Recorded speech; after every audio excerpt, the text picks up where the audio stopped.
Hello friends, welcome to my YouTube channel. So guys, आज के इस वीडियो में हम लोग देखने वाले हैं जो आपका आरआरबी जेई का 17 दिसंबर का सेकंड शिफ्ट का एग्ज़ाम हो गया है। 17 दिसंबर सेकंड शिफ्ट में पूछे गए सभी प्रश्न इस वीडियो में डिस्कस करेंगे, तो इस वीडियो को पूरा ज़रूर देखिए। वीडियो अच्छा लगे तो प्लीज़ वीडियो को लाइक और शेयर ज़रूर करें, और जो भी हमारे नए बच्चे हैं, जिन बच्चों ने चैनल को सब्सक्राइब नहीं किया है, तो प्लीज़ चैनल को सब्सक्राइब, नोटिफिकेशन बेल ऑन करना ना भूलें। तो चलिए वीडियो को स्टार्ट करते हैं। वीडियो शुरू करने से पहले जिन बच्चों ने अभी तक इस वीडियो को लाइक नहीं किया है तो लाइक कीजिएगा, और अपने तमाम दोस्तों में इस वीडियो को ज़्यादा से ज़्यादा शेयर भी कीजिएगा। तो पहला प्रश्न पूछा गया था, दिल्ली विधानसभा किस अनुच्छेद में आती है? तो मेरे प्यारे बच्चों, दिल्ली विधानसभा जो है ना, अनुच्छेद 239 ए में आती है। किस में आती है? आर्टिकल 239 ए। अगला प्रश्न पूछा गया था, अनुच्छेद 21 में क्या नहीं आता? आजीविका, धर्म, संपत्ति, सबके लिए निःशुल्क कानून। तो अनुच्छेद 21 में जो है ना, धर्म नहीं आता है। ठीक है, चलिए बढ़ते हैं नेक्स्ट क्वेश्चन की ओर। प्यारे बच्चों, अगला प्रश्न पूछा गया था, परागण क्या है? परागण एक फूल के नर परागकोश से मादा वतिकाग्र तथा परागकणों को स्थानांतरित करने की क्रिया है। पौधों सहित हर जीवित जीव का लक्ष्य अगली पीढ़ी के लिए संतान पैदा करना है। पौधे संतान पैदा करने के तरीकों में से एक बीज बनाना है। बीजों में एक नया पौधा पैदा करने के लिए आनुवंशिक जानकारी होती है।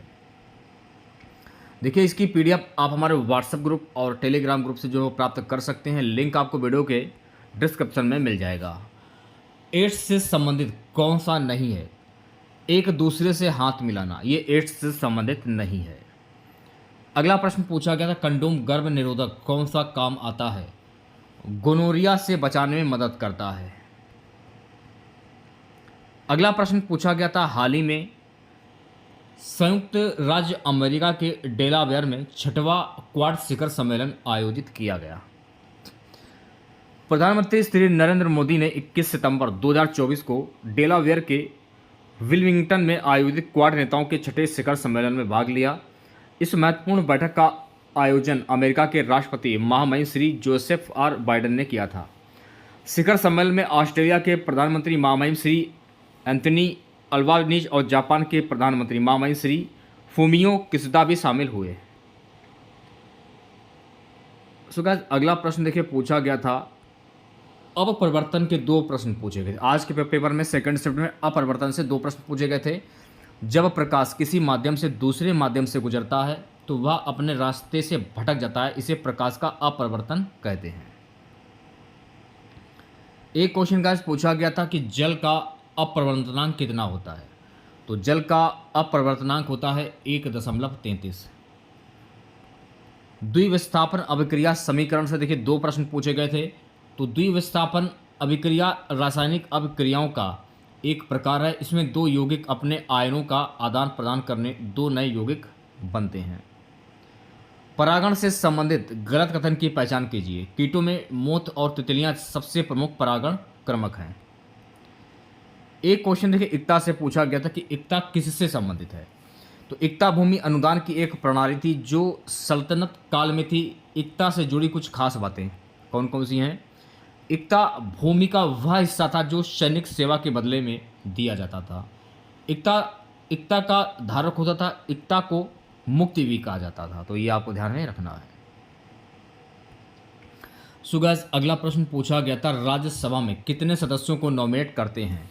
संविधान के अनुच्छेद 80 में राज्यसभा के सदस्यों की अधिकतम संख्या 250 संविधान के अनुच्छेद 80 में राज्यसभा के सदस्यों की अधिकतम संख्या 250 निर्धारित की गई है, जिनमें से 12 सदस्य राष्ट्रपति द्वारा नाम निर्देशित किए जाते हैं और 238 सदस्य राज्यों के और संघ राज्य क्षेत्रों के प्रतिनिधि होते हैं। अगला प्रश्न पूछा गया, कपिल परमार 2024 पैरालंपिक में किस खेल से संबंधित हैं? कपिल परमार जन्म 23 जून 2000, एक भारतीय पैरा जूडो खिलाड़ी हैं। इन्होंने 2024 पैरालंपिक में कांस्य पदक जीता और जूडो में भारत का पहला पैरालंपिक पदक जीतकर इतिहास रच दिया। गैस, अगला प्रश्न पूछा गया था, 5.6 किसका पीएच मान होता है? तो 5.6 का पीएच मान सामान्य वर्षा का होता है। वायुमंडलीय कार्बन डाइऑक्साइड की वजह से सामान्य वर्षा थोड़ी अम्लीय होती है। जब वर्षा का पीएच मान 5.6 से कम हो जाता है तो उसे अम्लीय वर्षा कहा जाता है। अम्लीय वर्षा में अम्ल की मात्रा ज़्यादा होती है, जिससे इसका पीएच मान 4.2 और 4.4 के बीच होता है। पीएच स्केल पर 7 से कम का पीएच अम्लीय होता है और 7 से ज़्यादा का पीएच क्षारीय होता है। 25 डिग्री सेल्सियस पर 25 डिग्री सेल्सियस पर 7 पीएच वाले विलयन उदासीन होते हैं। अगला प्रश्न पूछा गया था H+ आयन क्या होता है। तो H+ आयन अम्लीय घोल में 7 से कम होता है। अम्लीय घोल में हाइड्रोजन आयनों की सांद्रता ज़्यादा होती है। अम्लीय घोल का पीएच मान 7 से कम होता है। पीएच का full form power of hydrogen, यानी हाइड्रोजन की शक्ति पीएच स्केल पर 7 से कम पीएच अम्लीय होता है और 7 से ज़्यादा का पीएच क्षारीय होता है। 25 डिग्री सेल्सियस पर 7 पीएच वाले विलयन उदासीन होते हैं। अगला प्रश्न पूछा गया था सोडियम क्लोराइड को सिल्वर नाइट्रेट से मिला दो तो क्या प्राप्त होगा। तो सोडियम क्लोराइड को सिल्वर नाइट्रेट से मिलाने पर सिल्वर क्लोराइड का सफ़ेद अपक्षेप बनता है। अनुच्छेद 21 में क्या नहीं है, यह प्रश्न पूछा गया था। तो भारतीय संविधान के अनुच्छेद 21 में मृत्युदंड शामिल नहीं है। अनुच्छेद 21 में कुछ बारे में कुछ और भी बातें इनके बारे में जान लीजिए। अनुच्छेद 21 में जीवन के अधिकार का उल्लेख है। इसमें सम्मान साथ जीने का अधिकार शामिल है। अनुच्छेद 21 के तहत किसी भी व्यक्ति को कानून की उचित प्रक्रिया के बिना उसके जीवन या स्वतंत्रता से वंचित नहीं किया जा सकता। अनुच्छेद 21 में मनमाने या गैर कानूनी हिरासत पर रोक है। आर्टिकल 239 जो है किससे संबंधित है। तो भारतीय संविधान का अनुच्छेद 239 संघ शासित प्रदेश के प्रशासन से जुड़ा है। और देखिए अनुच्छेद 239 के मुताबिक राष्ट्रपति किसी भी समय प्रशासक की नियुक्ति कर सकते हैं। राष्ट्रपति किसी राज्य के राज्यपाल को किसी नज़दीकी क्षेत्र का प्रशासक नियुक्त कर सकते हैं। दिल्ली के संबंध में संविधान 19वां संशोधन अधिनियम 1991 के तहत दिल्ली संघ राज्य क्षेत्र को दिल्ली राष्ट्रीय राजधानी क्षेत्र घोषित किया गया है। इसके तहत दिल्ली के प्रशासक को उपराज्यपाल बनाया गया। मैग्नेटाइट से संबंधित एक प्रश्न पूछा गया था, ठीक है।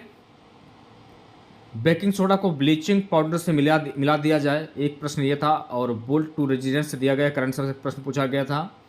अवतल दर्पण में वस्तु को रखने की स्थिति में रखने पे कैसा बनेगा। तो अवतल दर्पण में वस्तु को रखने की स्थिति के आधार पर प्रतिबिंब की स्थिति इस प्रकार होती है। जब वस्तु को अवतल दर्पण की नली के अंदर रखा जाता है तो उसका काल्पनिक प्रतिबिंब बनता है। जब वस्तु को अवतल दर्पण में अनंत पर रखा जाता है तो वह फोकस पर एक वास्तविक उल्टा और अत्यधिक छोटा प्रतिबिंब बनता है।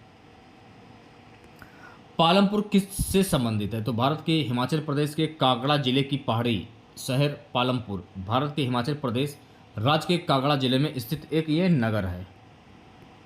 तो ये थे सेकंड शिफ्ट के कुछ क्वेश्चन जो हमको मिले थे, जो कि मैंने आपके सामने शेयर कर दिए हैं। तो कैसा लगा वीडियो आप लोगों को कमेंट बॉक्स में ज़रूर बताइएगा। अगर आपको वीडियो अच्छा लगा हो तो प्लीज़ वीडियो को लाइक कीजिएगा और अपने तमाम दोस्तों में इस वीडियो को ज़्यादा से ज़्यादा शेयर कीजिएगा। इसकी PDF आप हमारे व्हाट्सएप ग्रुप और टेलीग्राम ग्रुप से जो है प्राप्त कर सकते हैं। लिंक आपको वीडियो के डिस्क्रिप्शन में मिल जाएगा। तो मिलते हैं नेक्स्ट वीडियो के साथ। जय हिंद, जय भारत।